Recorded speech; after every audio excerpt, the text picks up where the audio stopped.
గురుగారు? ధనాకర్షణ మహాలక్ష్మి యంత్రము.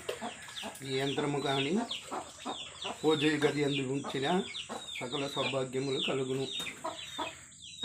అన్నింటికి పనికివచ్చు. ధూపదీప నైవేద్యం ఇస్తూ నైవేద్యములు పంచామృతము మహాలక్ష్మి దేవిని ఆరాధించిన అష్టలక్ష్మి సౌభాగ్యములు కలుగజేయును. ఈ యంత్రమును రాగి రేఖ ఎందు కానీ వెండి రేఖ ఎందు కానీ చిత్రీకరించి యములిచ్చి పూజాగృహమందు ఉంచిన ఎడల సకల సౌభాగ్యములు కలుగును.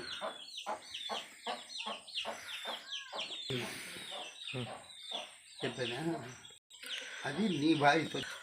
ఈ యంత్రము కావాల్సిన వారు మా కాంట్రాక్ట్ నెంబర్కు సంప్రదించవలేను. గురువుగారు స్వయంగా మీతో ఫోన్లో కాంట్రాక్ట్ అవుతారు. తెలియని వాళ్ళు కాంట్రాక్ట్ పరంగా కాల్ చేసి మాట్లాడవచ్చును. ఎనీ టైం ఆన్లైన్లో ఉంటాం.